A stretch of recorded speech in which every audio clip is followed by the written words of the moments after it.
Buenas noches para todos. Es un gran placer estar aquí para iniciar un ciclo de webinar para nuestra sociedad. Queremos que todos participem activamente para construir uma sociedade cada vez mais ativa em los âmbitos educativo, científico e assistencial. Graças a todos por vir participar de nossa sociedade. Então, agora eu vou falar em português. É um grande prazer estar aqui para a gente iniciar mais um ciclo de webinar. Nós queremos construir uma sociedade que seja cada vez mais ativa, tanto na parte educacional, científica e assistencial. Graças a todos por vir. E hoje nós teremos professor Troy. Alfonso, tens o slide de Troy? Sim. Então, professor Dr. Troy Torgerson é o diretor de Imunologia Experimental do Allen Institute for Immunology. Dr. Troy, eu vou falar em português, ele foi meu mentor no meu pós-doutorado. É uma pessoa que tem grande habilidade clínica e científica. E ele trabalha muito com a parte genética, principalmente das doenças disregulatórias. São aquelas doenças que vão fazer com que a gente tenha mais autoimunidade e também susceptibilidade a infecções. Então, o Troy tem o seu título de médico e PhD em imunologia pela Universidade Vanderbilt. Ele tem residência em pediatria e o fellowship em reumatologia e imunologia pela Universidade de Washington e o Seattle Children's Hospital. Então, é com grande prazer que a gente vai receber o Dr. Troy. Ele gravou primeiro a aula e depois nós vamos dar a sequência. O Troy vai entrar ao vivo com a gente para a fase de perguntas. Então, vamos iniciar então a nossa atividade?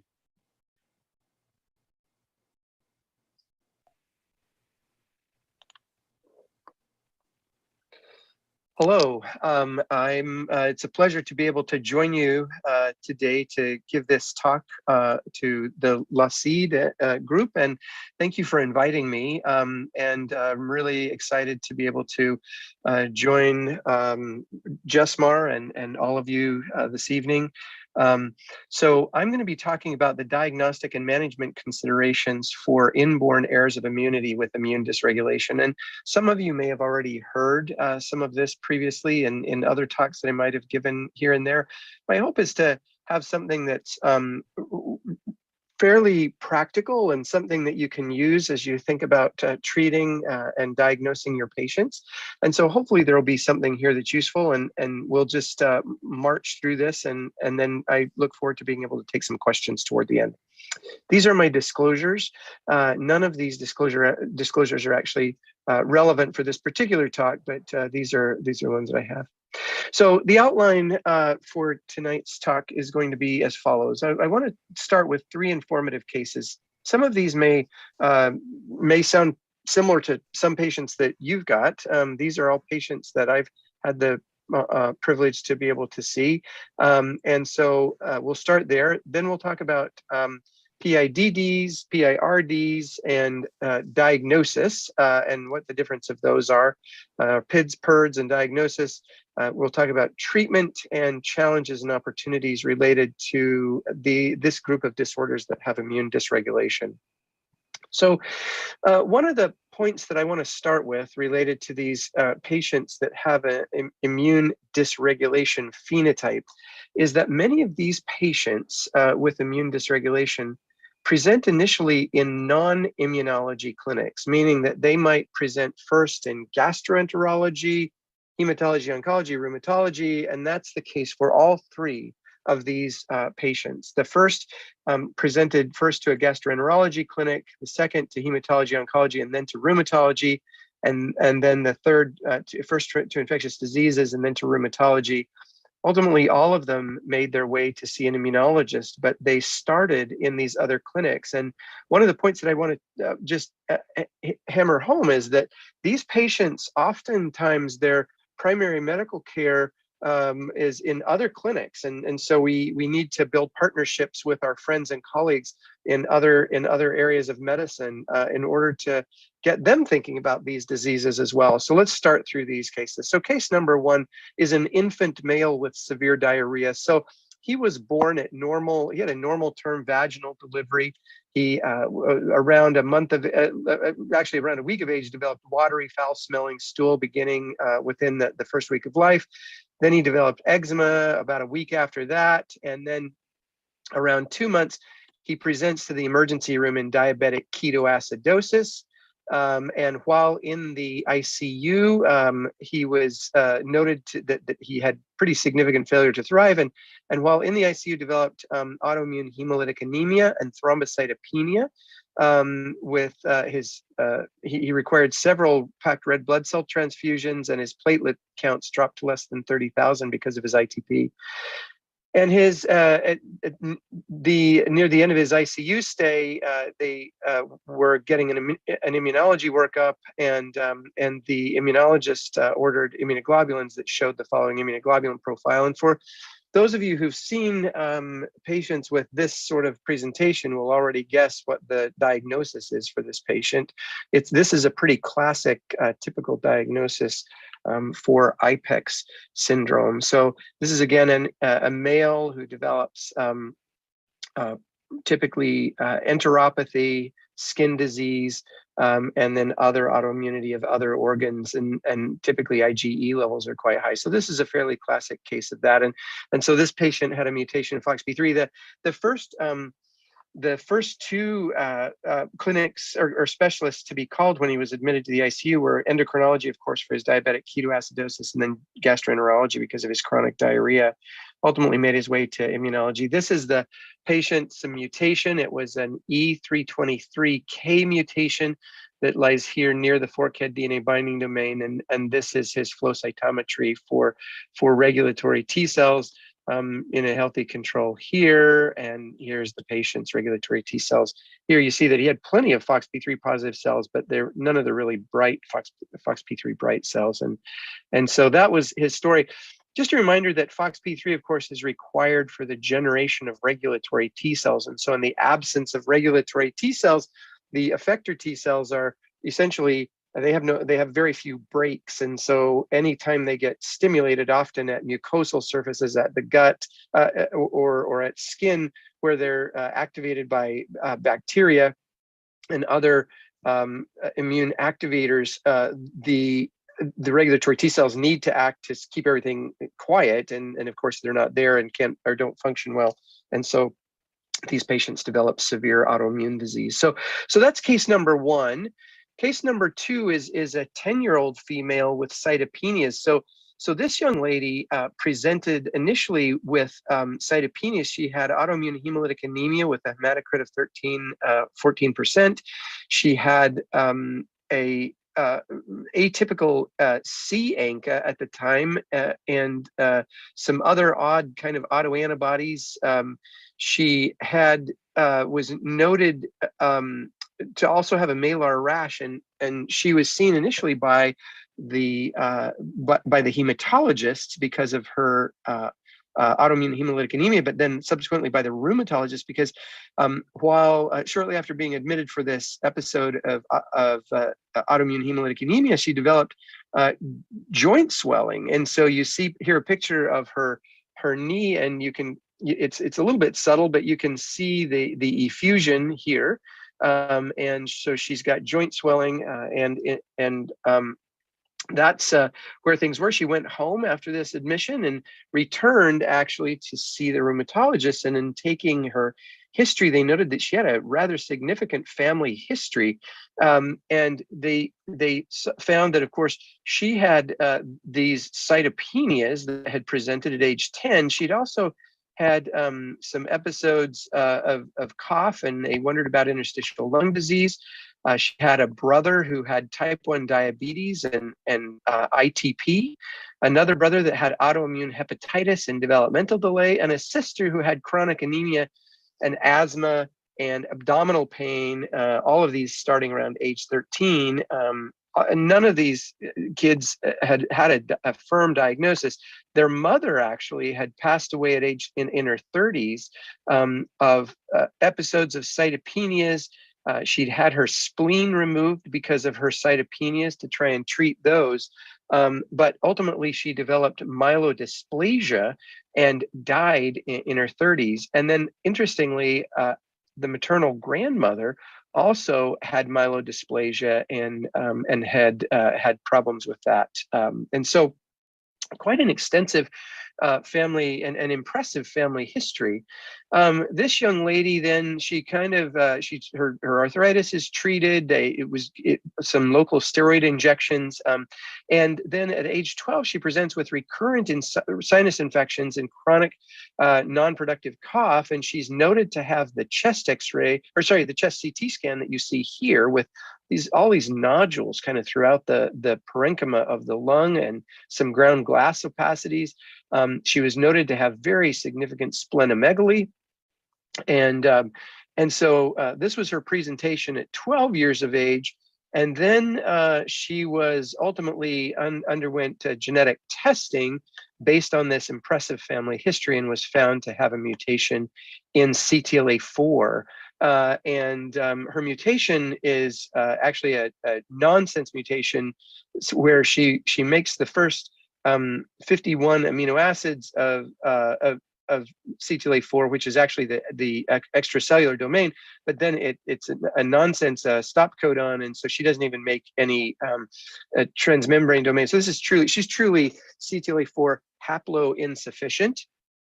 And so this is her diagnosis. And just to remind you what CTLA4 does, remember that the antigen presenting cells, when they activate T cells, they provide their first signal to activate T cells through the MHC molecules binding to a peptide that is bound by the T cell receptor, and that provides signal 1 into the T cells.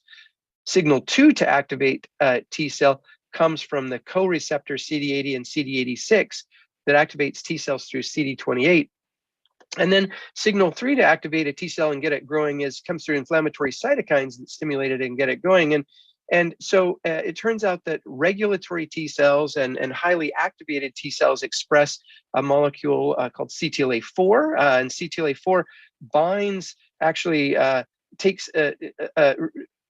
competes for binding to CD80 and CD86, competes with CD28, and it binds to CD80 and 86. And when it does, the CTLA4 actually grabs hold of those proteins and transcytoses them. It essentially rips them off the membrane, nibbles them off the membrane, and the T cell essentially eats those off the membrane of the antigen presenting cell, so that antigen presenting cell can no longer provide signal 2. And by doing that, it decreases the ability of that antigen presenting cell to activate more T cells. And so it turns down the function of the antigen presenting cells and their ability to activate T cells.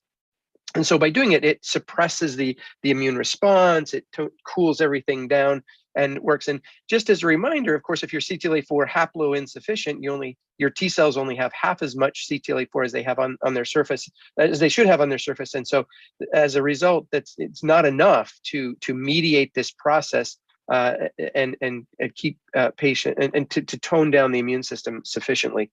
A reminder that LRBA, so patients who have got LRBA deficiency also have problems with CTLA4 insufficiency, because LRBA is required to recycle CTLA4 back out to the membrane of regulatory T cells and to mediate this process. So again, CTLA4 in the process of a Treg, Tregs are made, they get activated, and one of the tools that they use to suppress immune responses are cell-cell interactions, where molecules like CTLA4 on the regulatory T cell can turn down immune responses in a variety of different ways, the CTLA4 being one of those.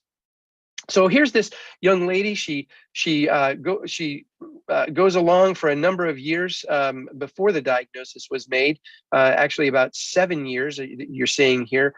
And just note here that she didn't have any more episodes of autoimmune hemolytic anemia, but she did have recurrent episodes of ITP, as shown here, and she'd had persistent problems with recurrent autoimmune neutropenia.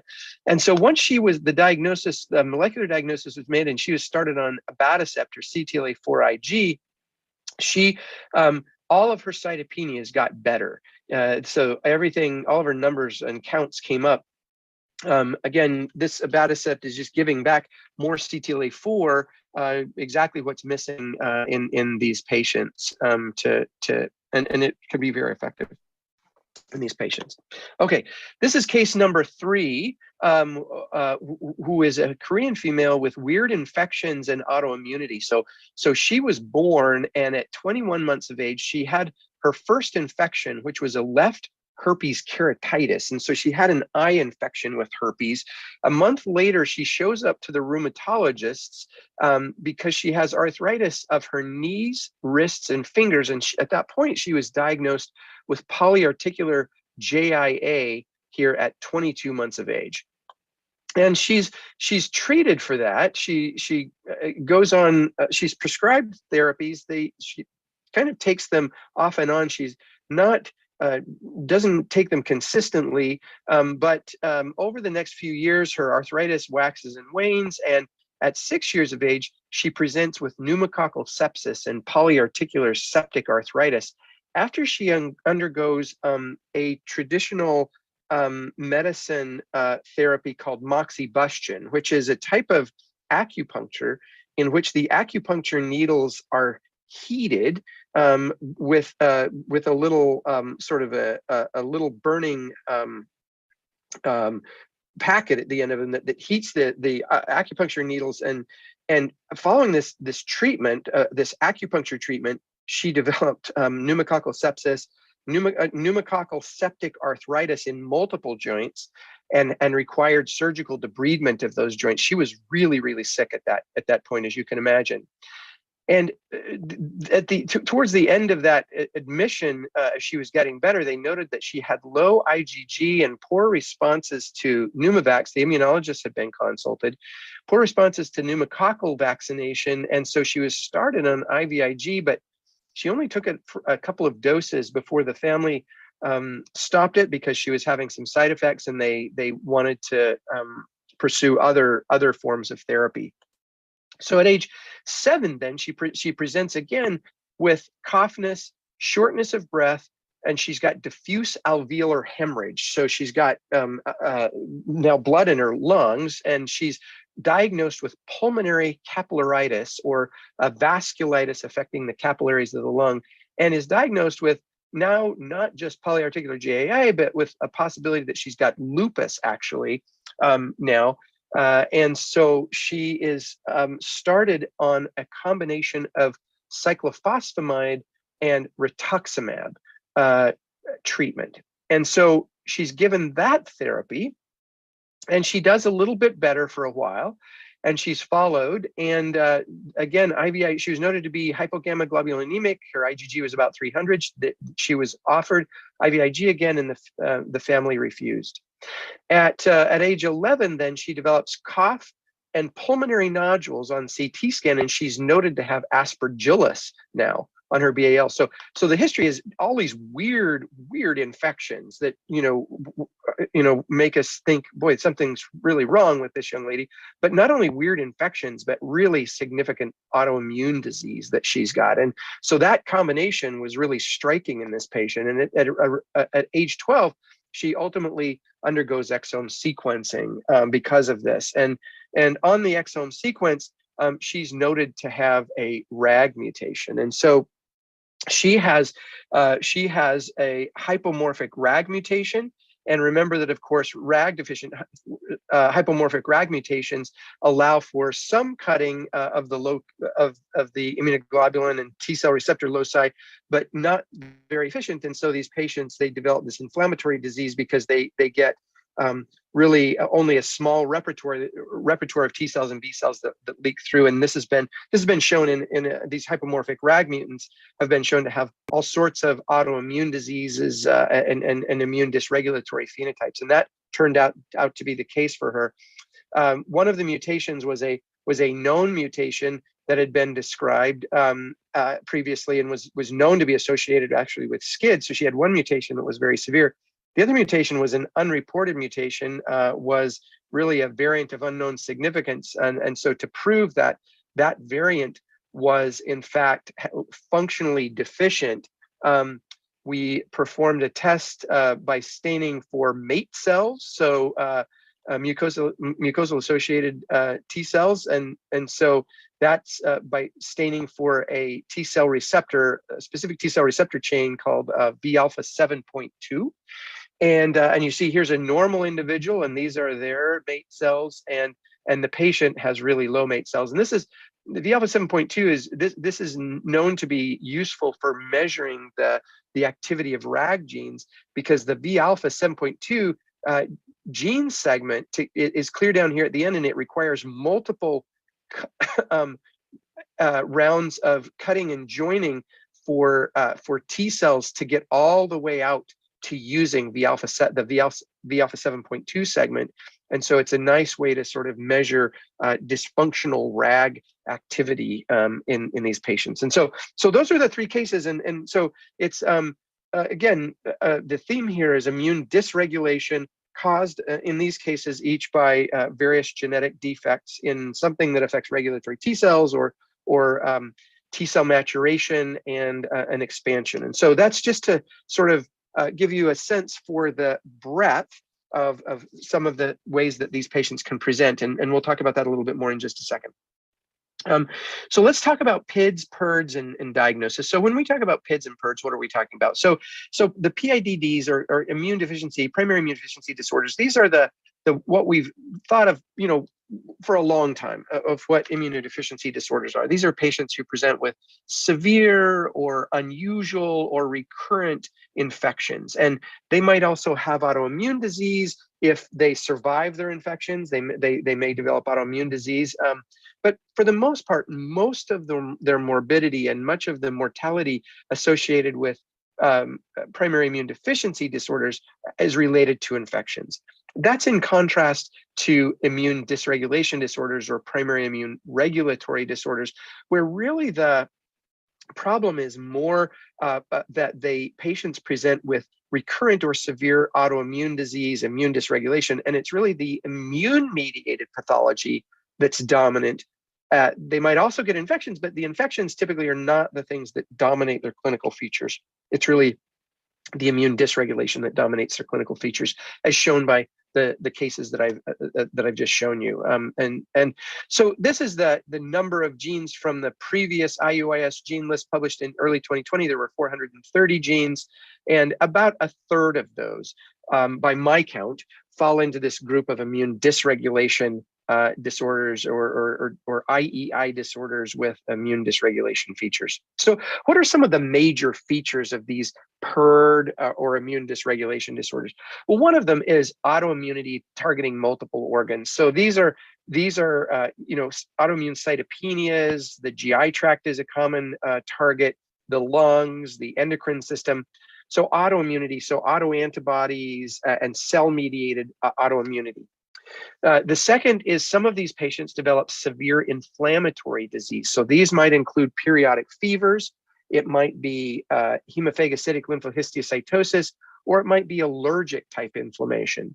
The third is that some of these patients develop non-malignant lymphoproliferation. So these are patients who get big lymph nodes, big spleens, because of lymphoproliferation that is not malignant. And so this is things like nodular lymphoid hyperplasia, the interstitial lung disease, like you saw in the young lady with the CTLA-4 haploinsufficiency. Those sorts of things are non-malignant lymphoproliferation. And then some of these patients, because of their immune dysregulation, they're susceptible to common and in some cases unusual malignancies, and that has become a theme. And so if we look at kind of the overall universe of PIRD disorders, there are disorders where there's regulatory T cell problems, like a couple of the ones that I showed you, where Ipex or CTLA-4 haploinsufficiency, where it's really a regulatory T cell problem for the most part. There are patients who've got non-malignant lymphoproliferation. These are the ALPS and ALPS-like or ALPS-U patients. There's patients who've got autoinflammatory disease. So these traditionally were the patients that we've thought of as kind of the periodic fever type patients. And these are things like TRAPS and FMF and those sorts of things. There are patients who have problems up here in this corner that are really problems with dealing with various types of cellular debris. And in many cases, this debris that hangs around triggers the generation of type 1 interferons or excessive type 1 interferons. And those excessive type 1 interferons tend to drive problems that can look like lupus or vasculitis that like lupus patients get. So these might be vasculitic features or other features that are associated with type 1 interferon kind of overexpression. Then, of course, there's patients who've got the familial forms of hemophagocytic lymphohistiocytosis. These are like the perforin and monk deficiencies, for example. There are patients who have congenital hypersensitivity type disorders. So these are patients who are very profoundly skewed towards Th2 or allergic type inflammation. And this has been described in PGM3 deficiency and some of the gain of function mutations in JAK1 and STAT5 that have this really profound allergic type phenotype.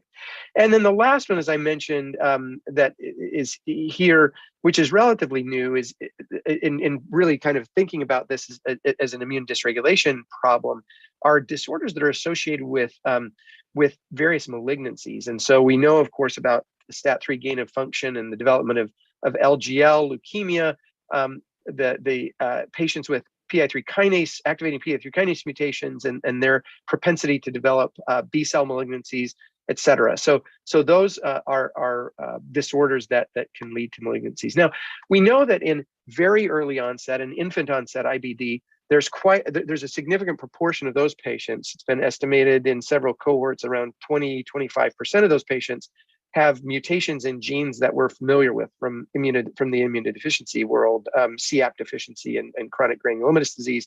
And then, of course, rheumatologic disease that's now getting several new gene defects that are really disorders that rheumatologists tend to see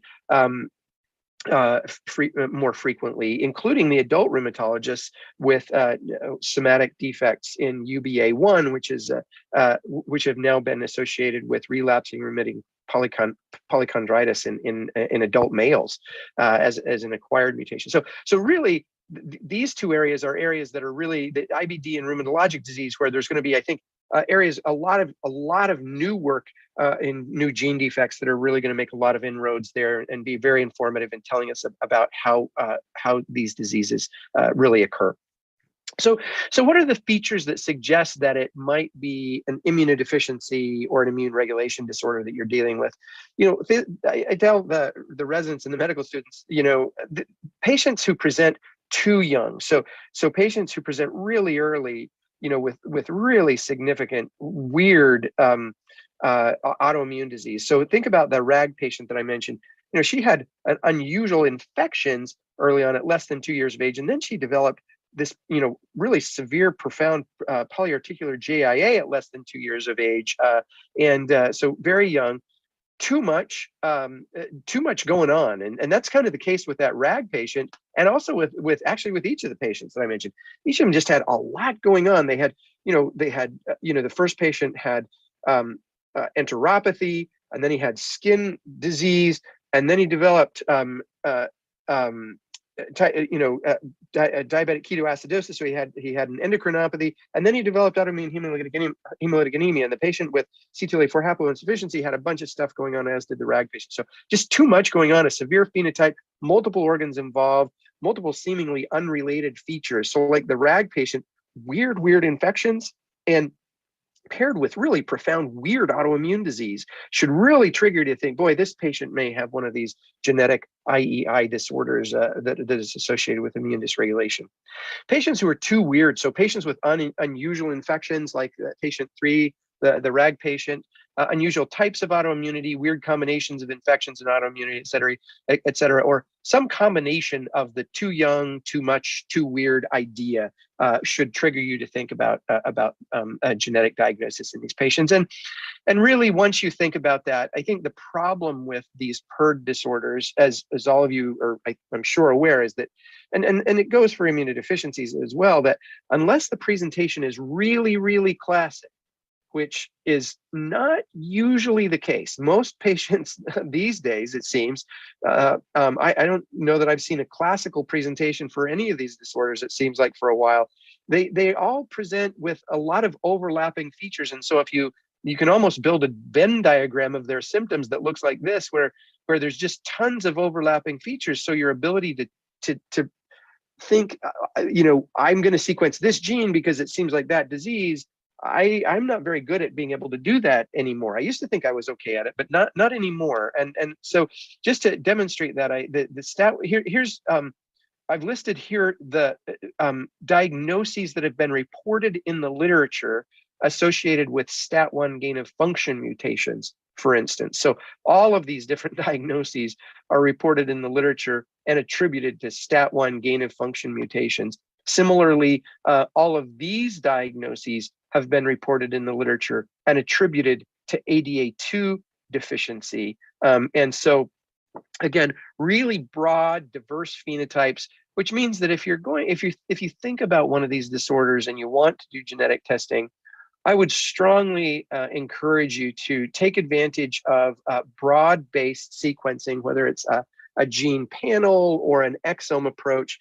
There are several opportunities to get this done on patients. The Models have a wonderful program called Jeffrey's Insights. The Model Foundation offers to sequence patients using a panel, the Invitae panel of over now 500 genes associated with immune deficiency.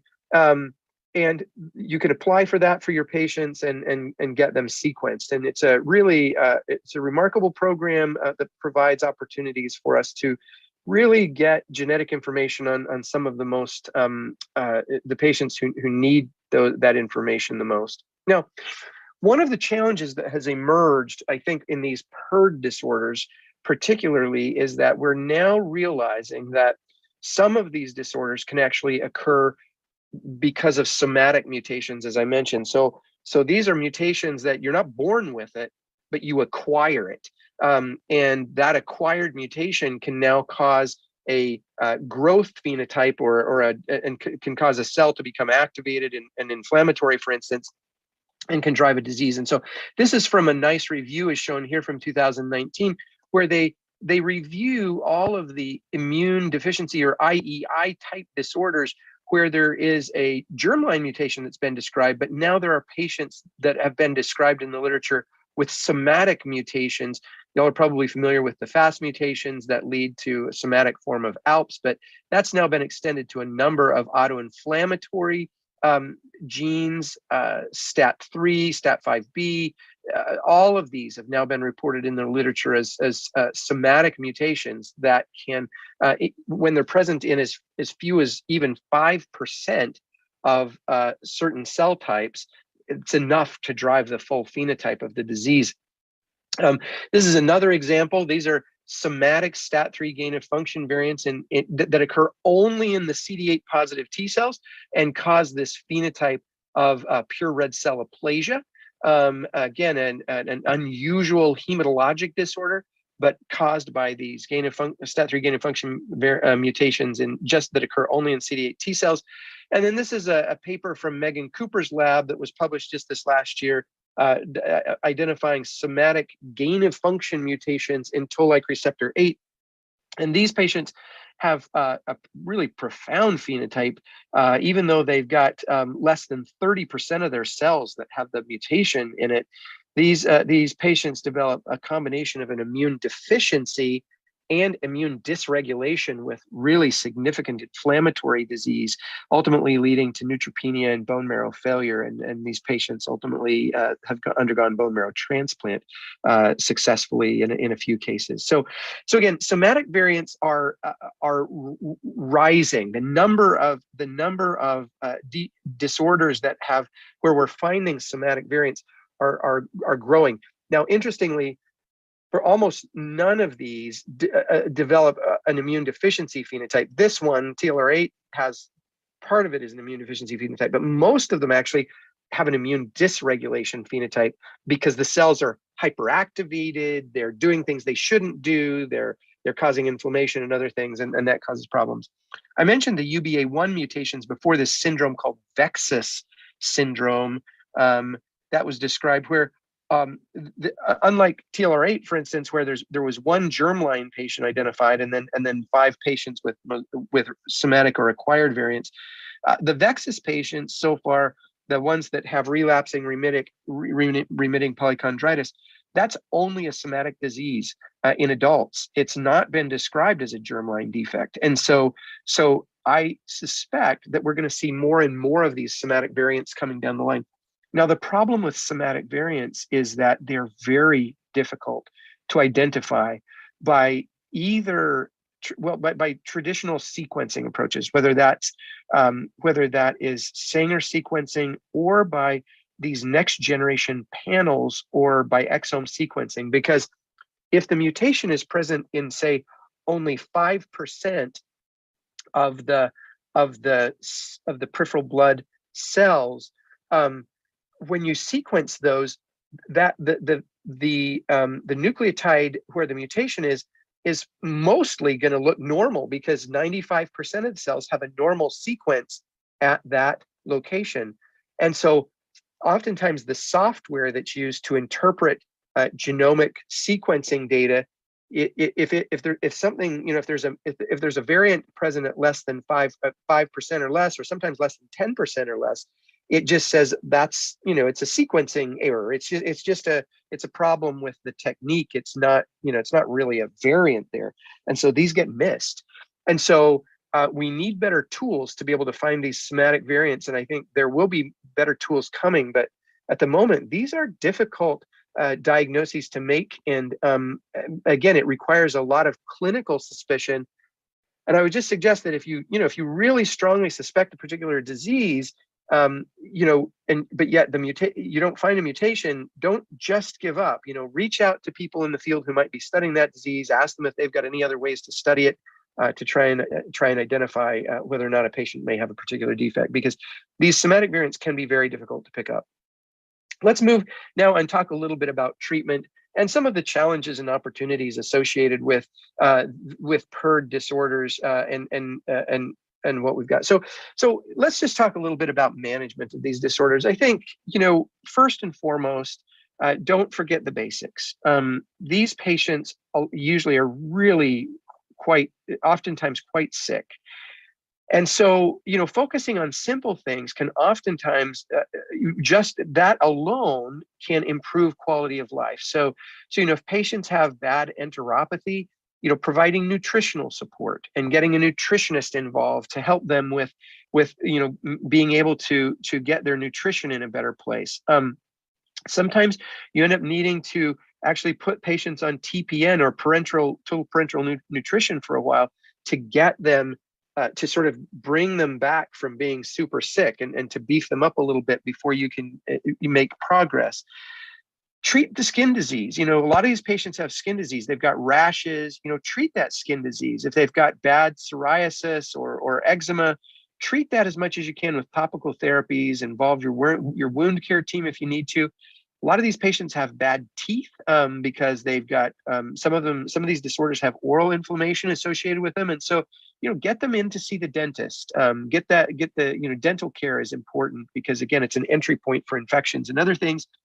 And then screen for and treat endocrine problems. So a lot of these patients have thyroid problems and they're hypothyroid. You might need to give them thyroid hormone. They'll feel a whole lot better if they're hypothyroid if you do that.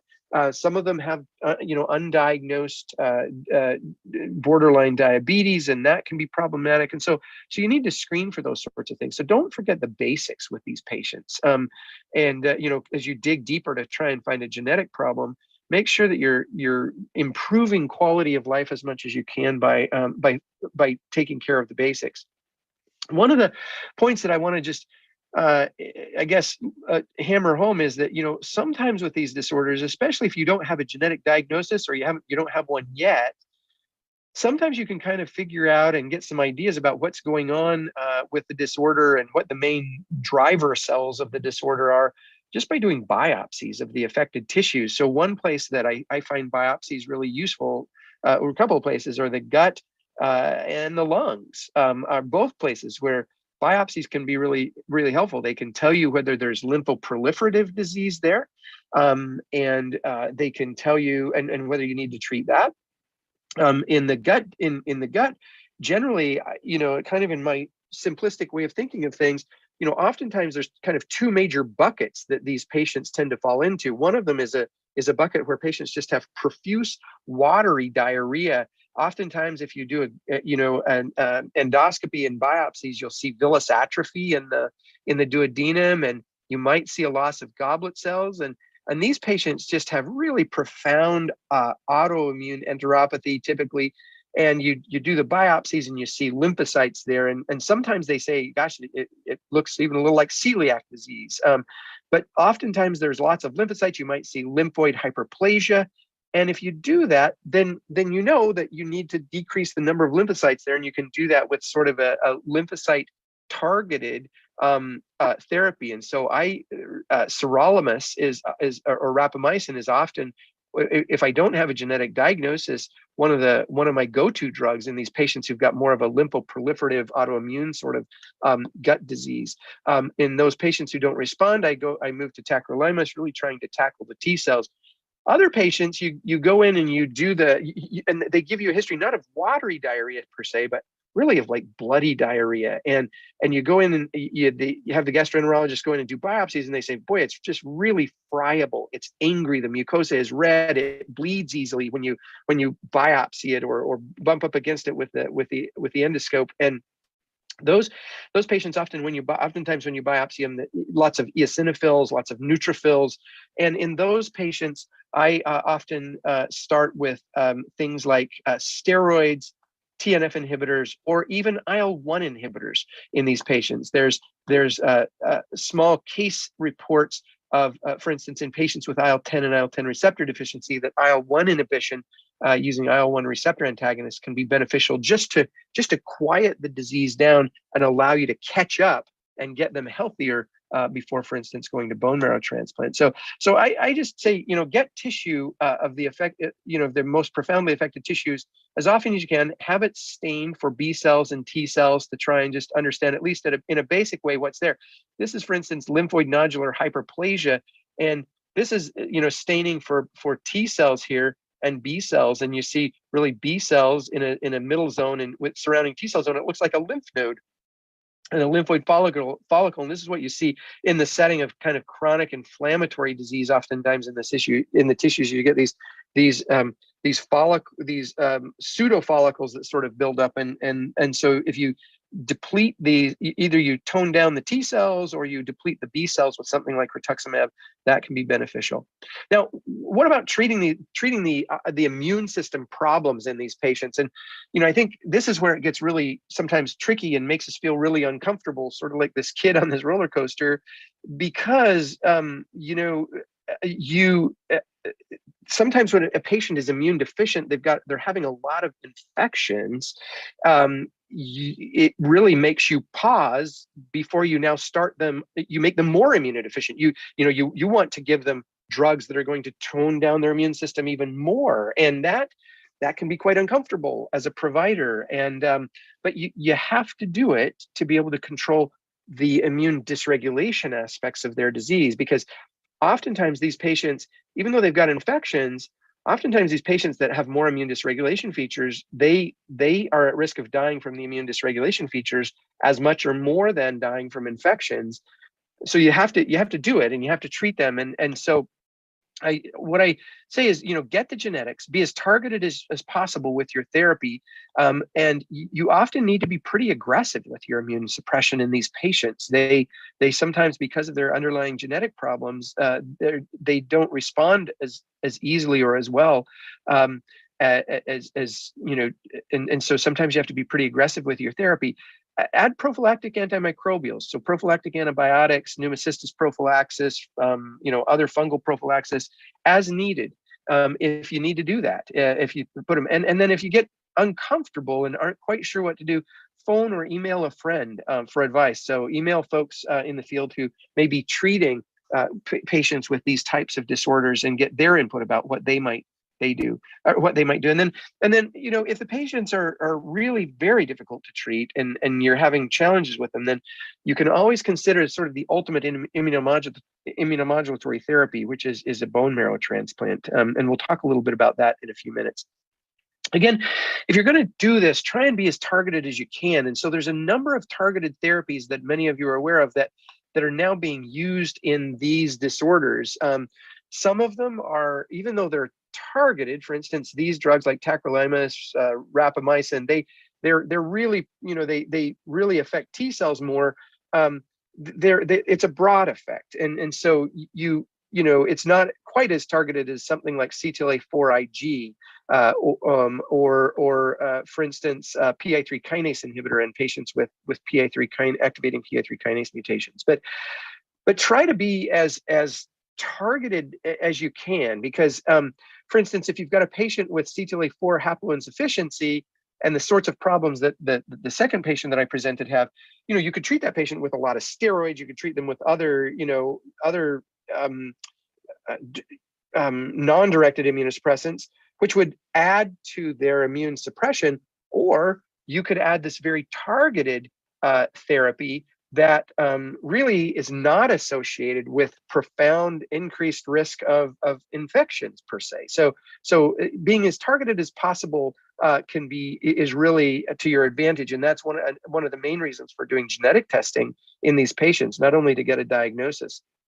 I want to just comment real quickly about treating autoantibody mediated disease, because we've got a lot of tools in this space, but there's a couple of things you need to remember if you're going to treat with drugs like rituximab or other B-cell depleting therapies that become important. We've gotten to where we use rituximab or B-cell depletion therapies very frequently. I mean, sometimes I think we use it just almost sometimes maybe even before we need to use it.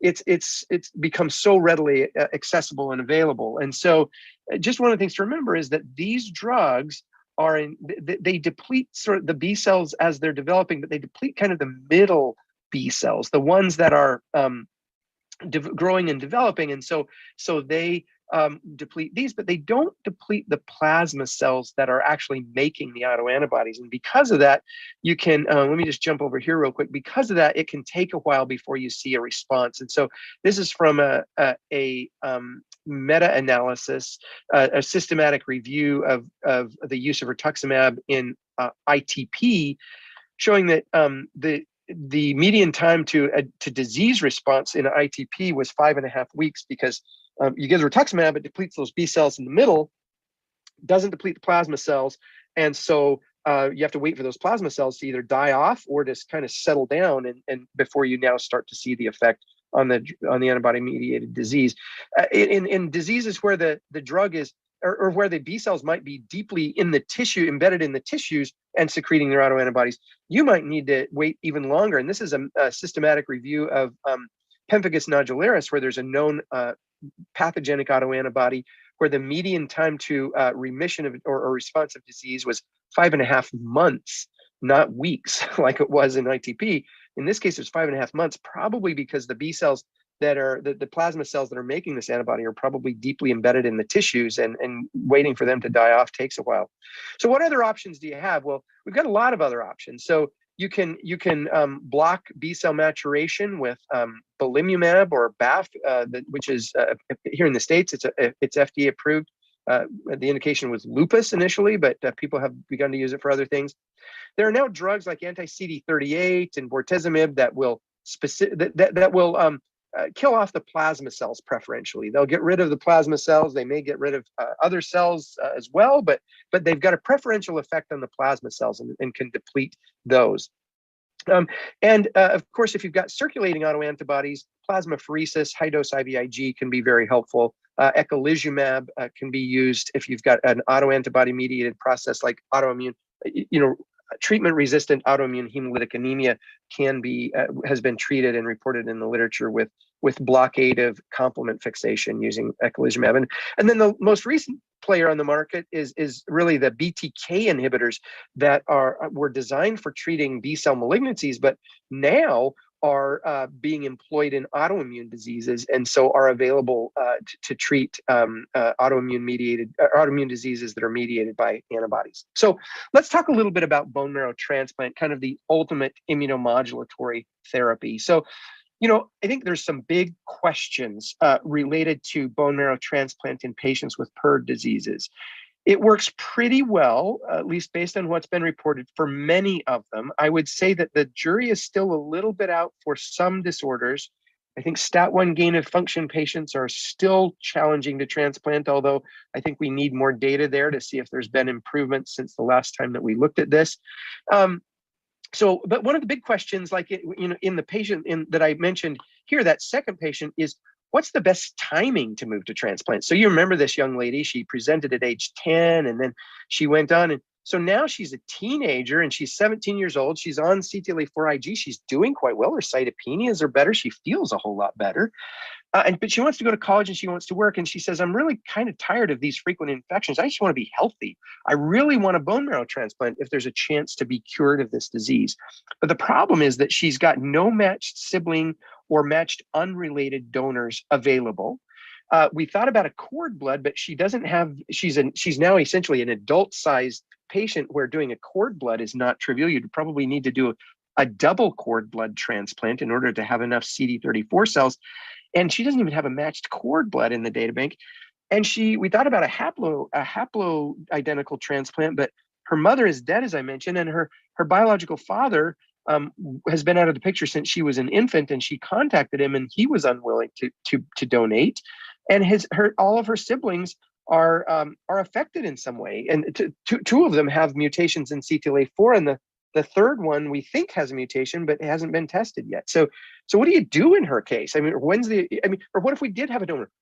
When would you go to transplant? What's the right time to do it? And I think we don't really know yet. I think, transplant is associated with significant risks. And the question is, how long can a person stay on CTLA-4 IG before they start to run into problems, or on a JAK inhibitor, or on a PI3 kinase inhibitor?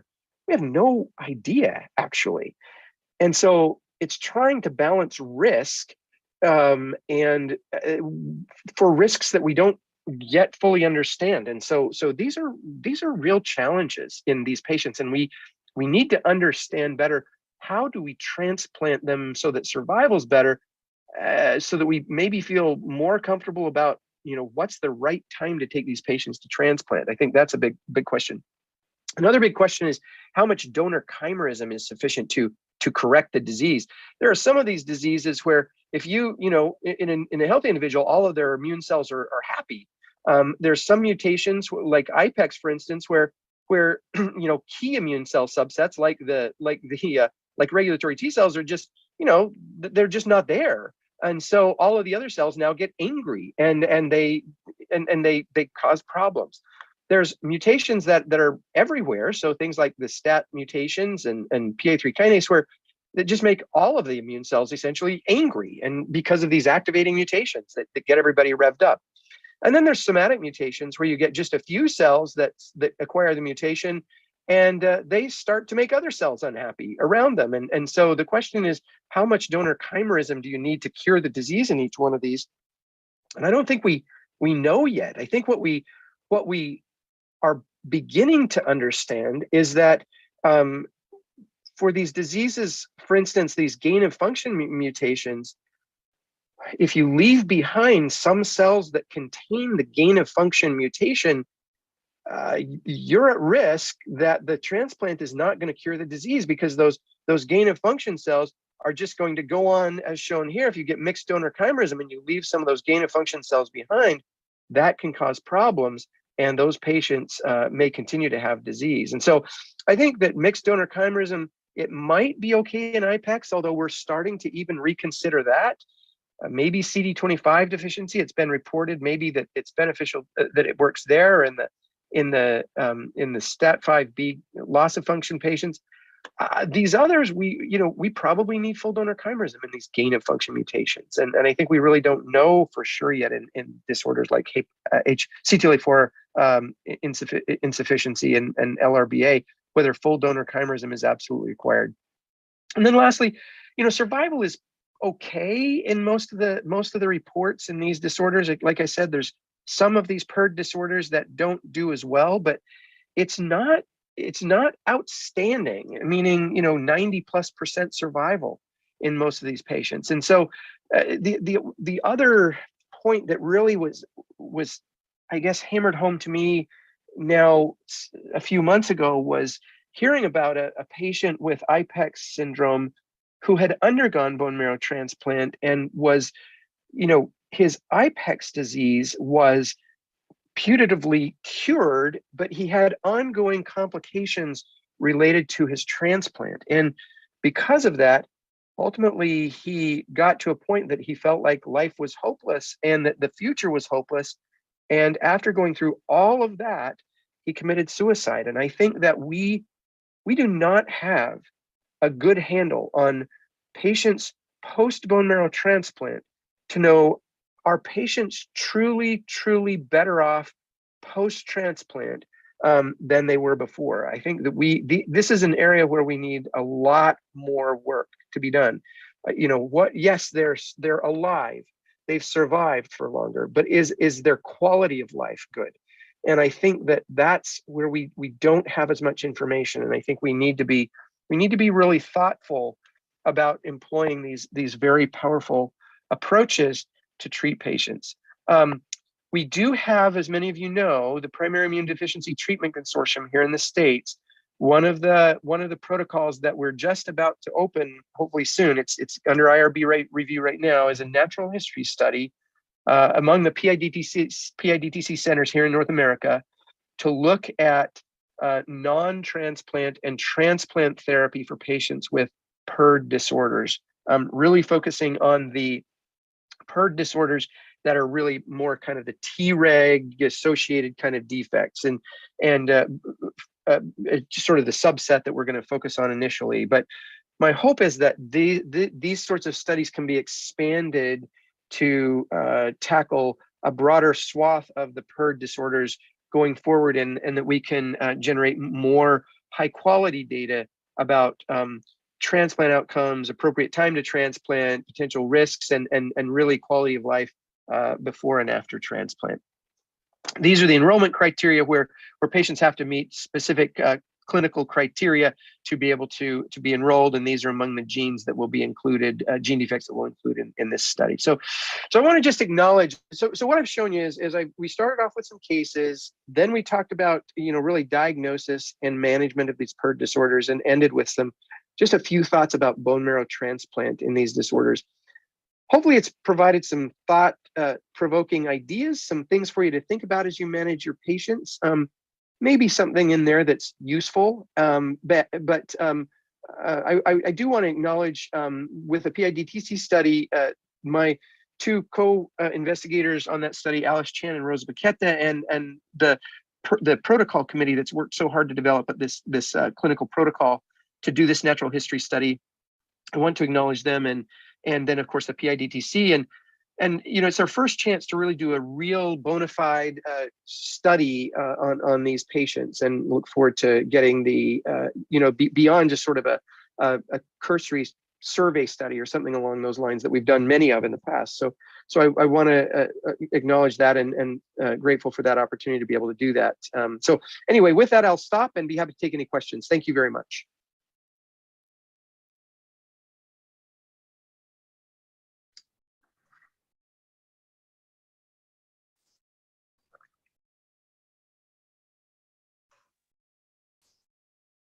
Hi, everybody. Hi, Troy. Hi, Jesmar. It's a great pleasure to have you with us here. Thank you for your time. Thank you for the opportunity to share with us all this data.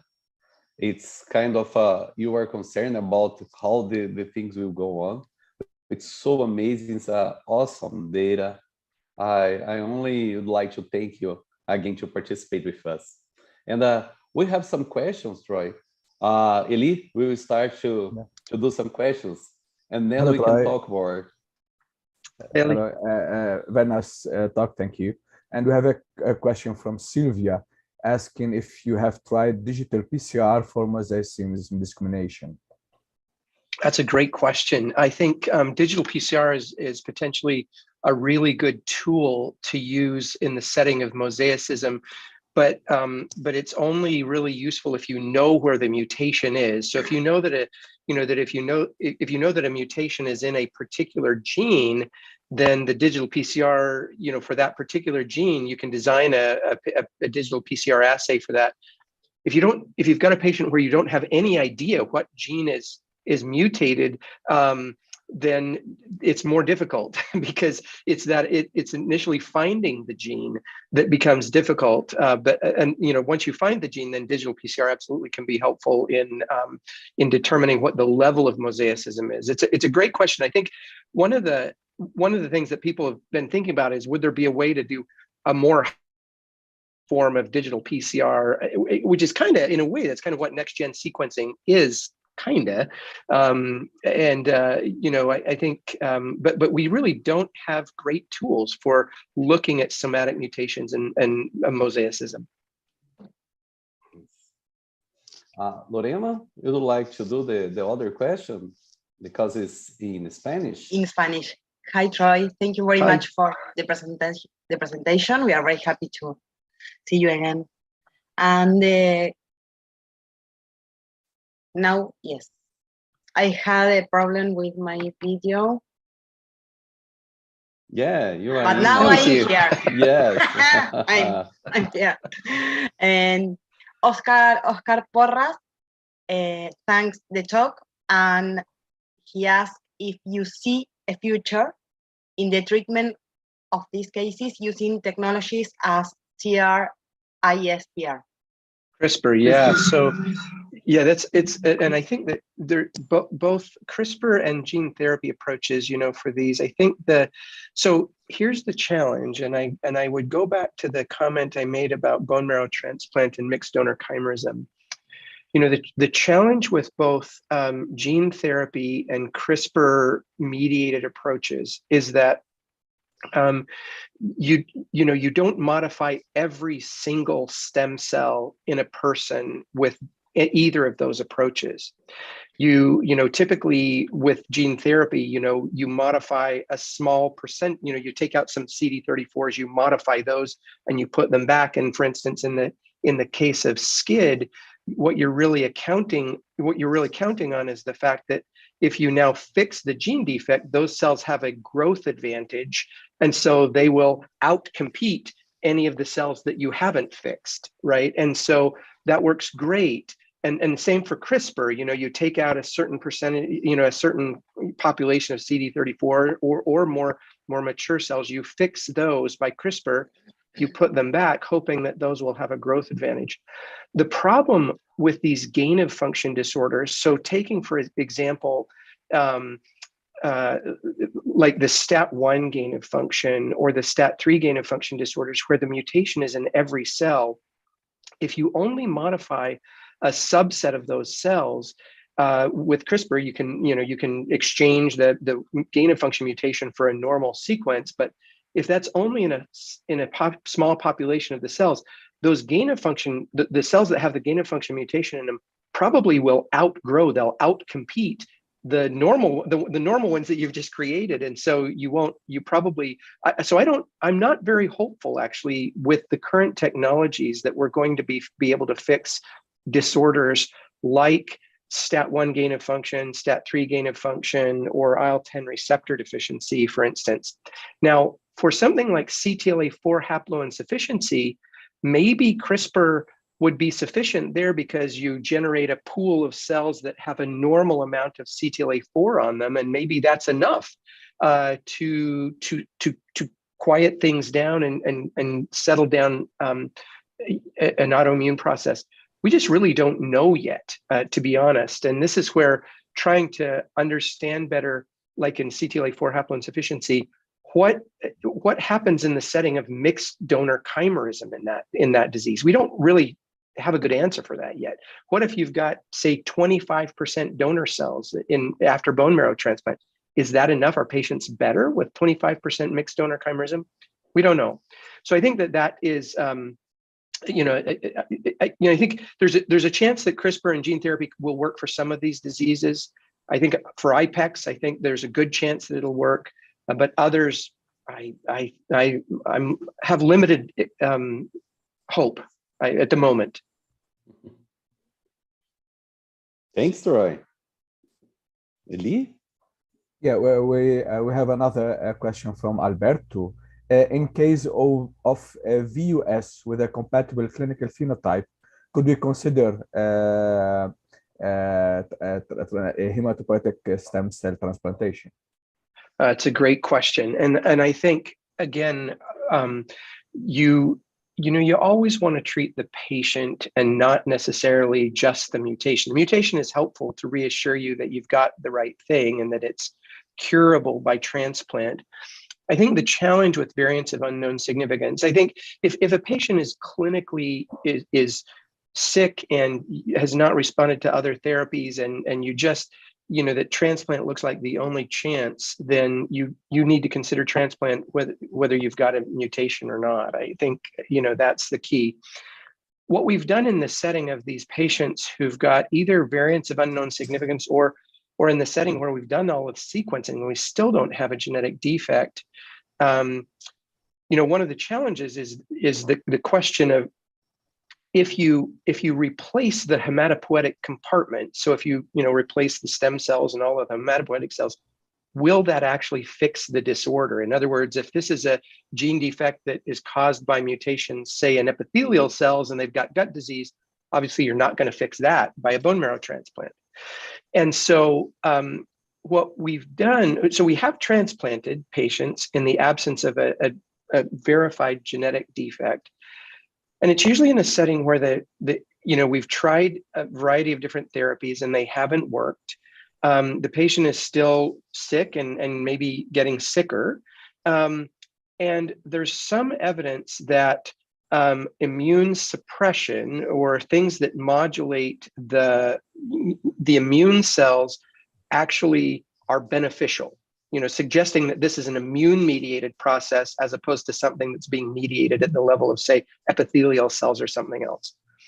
And if we've been able to sort of, check off each of those boxes, then we have a very serious conversation with the family and with the patient if they're old enough to sort of understand and really talk about the fact that, we think bone marrow transplant is going to work, but we're not 100% certain, and that it's high risk, and that we're going to proceed with it, and make sure that they fully understand the risks, that we document that we've had this discussion with them in the records very carefully, saying that here's what we laid out as the risks, and part of the reason why we think that this is potentially a high risk transplant, and then we proceed with transplant in those settings. And most of the time it has worked, but we have been fooled in a couple of cases where we did the transplant and patients were no better.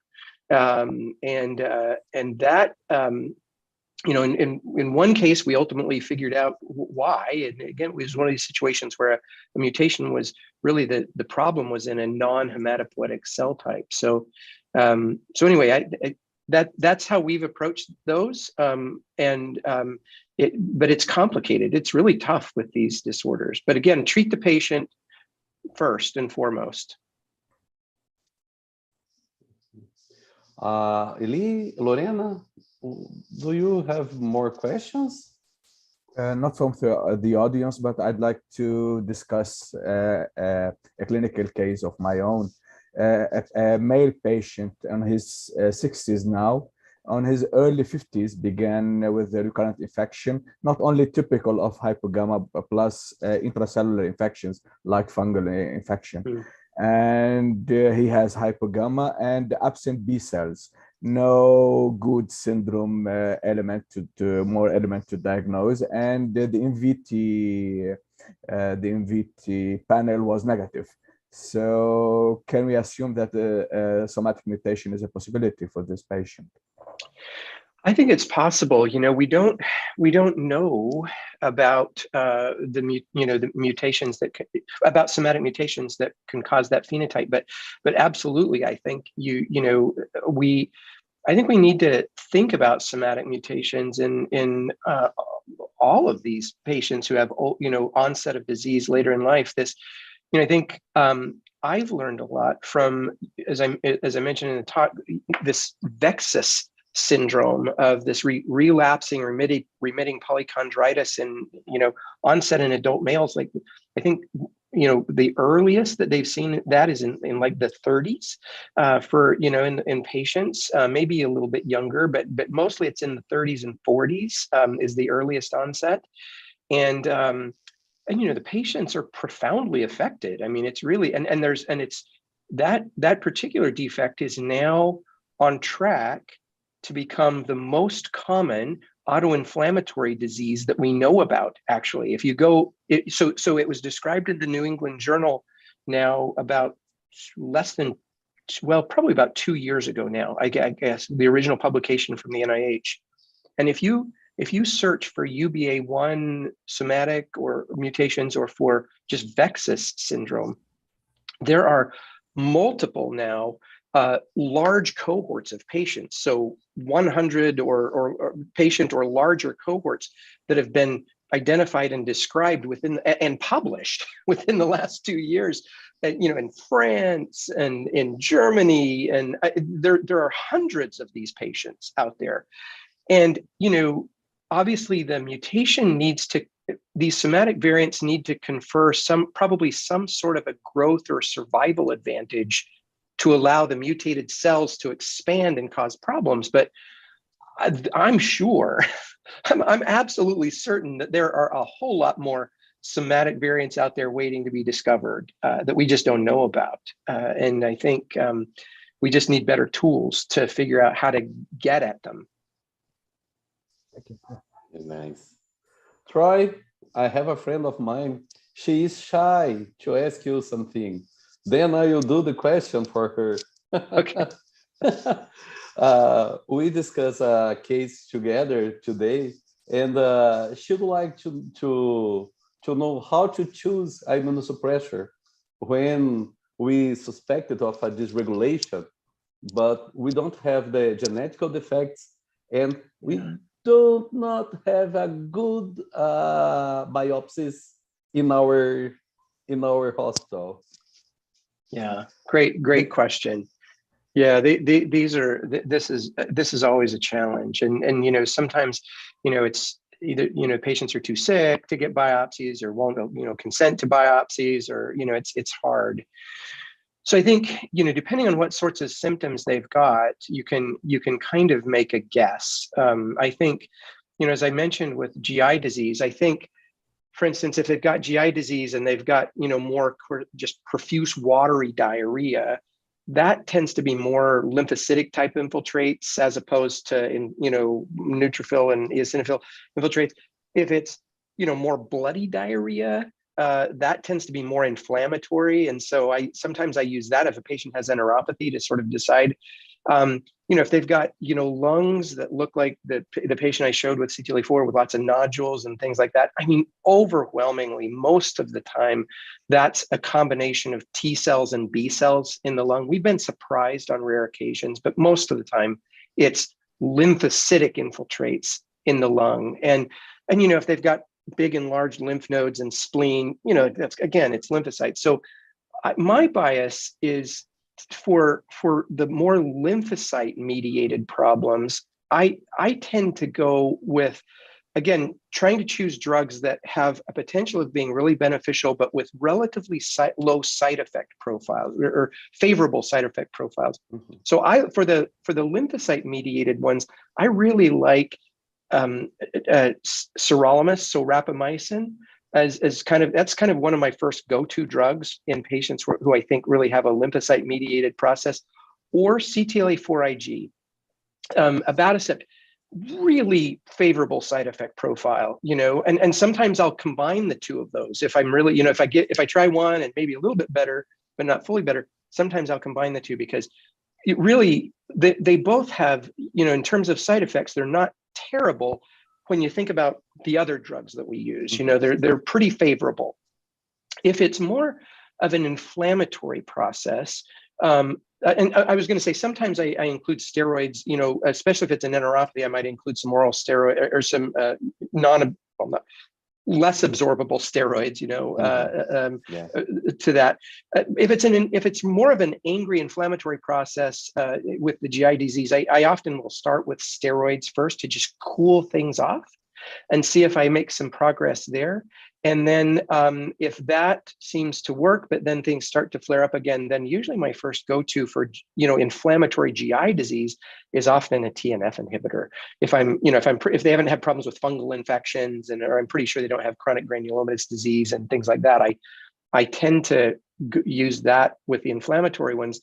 And if that doesn't work, then I go to like IL-1 inhibition, because IL-1 inhibition, again, it's, rheumatologists, we use it like water, and it, relatively favorable side effect profile. And, if you get benefit, it's got a short half-life. So you can use it, take it on, take it off, and, and so it can work quite nicely. So that's how I tend to try and choose. But, for unknown ones, rapamycin and CTLA-4, for anything that's lymphocyte mediated, tend to be my first go-tos, along with sometimes some steroids to cool things off. Thank you. It was wonderful, wonderful. I think we don't have more questions. Someone would like to. Do you have one more? Yeah, Lori, please. I sent you by WhatsApp. Okay. You muted. Lori?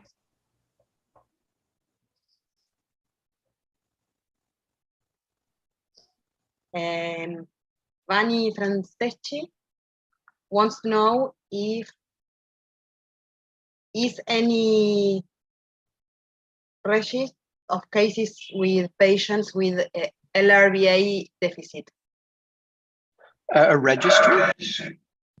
Yes. Yeah. So I don't know if I think that the European registry may be collecting them.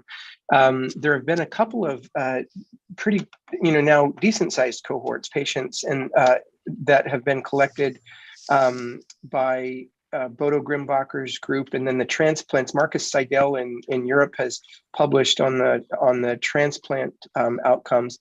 I don't know if ESID, I think you all are probably more aligned with the ESID registry than we are here in the States. And I think they're collecting them, but I don't know if they're collecting them specifically for LRBA or whether they're part of the larger kind of CVID group. I'm not sure. Okay. One more question, Oscar Porras from Costa Rica. He's asking how your approach in a kid that you found a mutation similar to your mother. Her mother probably is symptomatic, but the kid is asymptomatic. What do you use to do with this kind of patient? Yeah, that's a big challenge actually with a lot of these immune dysregulation disorders, that especially the ones that are where the mutation, where they're heterozygous. It seems like there's more problems with variable expressivity of the disease, or some people call it variable penetrance, but variable expressivity of the disease within the same family, same mutation, and some of the family members that have the mutation are symptomatic and others are not. And again, it's always hard because, you know, you look at the mom and you go, well, she's survived to, you know, become a mother and well into adulthood, and she's done fine with this mutation. And maybe if I just wait for a while for the, you know, for the child to get older, maybe they'll outgrow the problems that they're having. And it certainly might happen, but I think what we know reasonably well is that the patients who tend to be symptomatic within these families tend to be symptomatic. They oftentimes don't wax and wane. The ones who are symptomatic. The ones who are not tend to either have mild stuff or not be symptomatic. We had a case where we had two girls, two sisters with CTLA-4 haploinsufficiency who just had profound, terrible disease. And they earlier questions, they both actually, we took them to bone marrow transplant before we knew what their mutation was, because they had such terrible disease that we couldn't control with any other immunosuppressants. They were just getting worse and worse.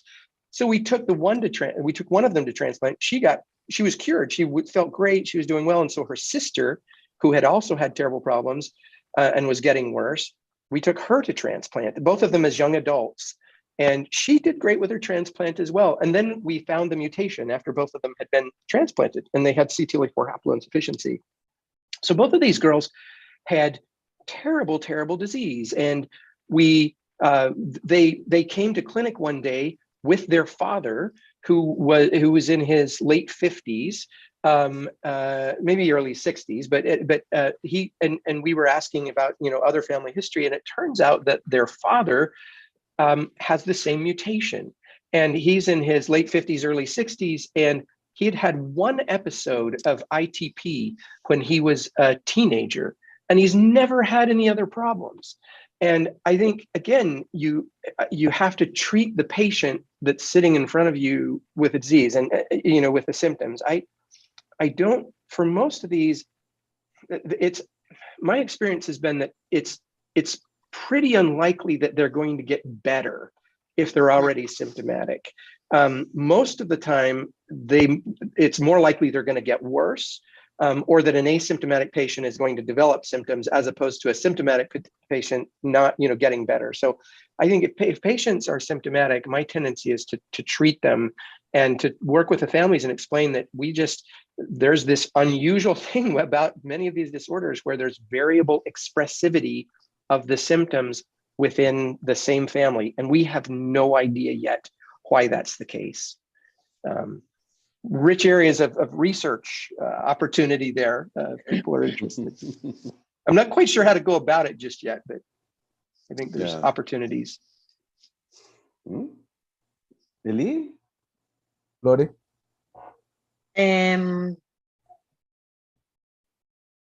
Another question from the same person who asked first about LRBA registry. She says that her daughter has LRBA deficiency, and she wants to share this case because of the small amount of patients around the world. She's going very well with abatacept and with IgG, and he thanks to everyone for the webinars. Oh, terrific. Thank Her you. daughter is very well. Awesome. That's wonderful to hear. It's really awesome. And again, I think, you know, again, where, you know, if we understand, it's LRBA is such a really nice example of where once we knew more about the mechanism and the mutations, then the path to a directed therapy became more clear. And I think, again, it gets back to the point, you know, really the power of the genetic testing to be able to help us to treat patients more effectively and in a more targeted way. So thank you for sharing that. That's really wonderful. Well, hey, Troy, are you tired? No, I'm fine. You guys are much later than I am. You all worked a full day and now you're doing this webinar. I'm still at work. So yeah. Okay. Troy, I'd like to thank you a lot. Was amazing to have you. I think the team we talked before, it's amazing. It's amazing. I know your passion for this team. And then I think was so great. We always learn a lot with you. Thank you so much. And I hope we can have you again for other topics, maybe for the clean gen study data in the future. I hope so. Yeah. Will be amazing. Maybe in the end of the year, we'll have more data for this. I hope so. Yeah. Yeah. Well, thank you for inviting me. It was really a pleasure to do this, and so many friends on the call. So it really is you know, a pleasure to be able to do this. So thank you for inviting me. And we have a lot of other people here. They are thanking you for all the people this call this in Spanish charla. Es correcto. Charla. Talk. Sí. The talk. Thank you so much, Troy. Troy, I would like to take advantage of this time to say for all participants that we are preparing our summer school, and at the end of our meeting, we will have a call for applicants in our website. This is the link, but will be in our page, in the LASIT page. The LASIT Summer School, we are planning for September 22-24 in São Paulo, Brazil. I would like to invite all young people and the mentors to invite the young people to participate with us. It's a so exciting event. We learn a lot, and in my experience, this is a kind of event that changed our minds. Okay, and I would like to to share with you that we will have a meeting of ASBAI. It's a Brazilian Association of Allergy Immunology, and BRAGID. It's a Brazilian group of immune deficients, and our Jeffrey Mondale Foundation, that we will have a meeting next week, and tomorrow will be the last day for inscriptions, and it's an online event, and then all people from Latin America can participate. This is the link for inscription and to know all the program that we prepare for all people. Okay? No? Next, we can come back for us. Lazid? And now, our faces. I'd like to see Lorena and Eli. Yes, Troy. We are here. Troy. Thank you so much again. Okay. Thanks, Eli. Thanks, Lorena. Thanks, Alfonso. Thank you, thanks Troy. all people that participate with this webinar with us. It's the first. Our first webinar. Yeah, we will prepare some other webinars for this year for our community. Thank you so much, and I hope to see you again soon. I hope soon. Yeah, absolutely. Bye-bye. Thanks again. Bye-bye. Thank you very much. Thank you, Gismar. Felices Pascuas para todos. Oh, Feliz Páscoa.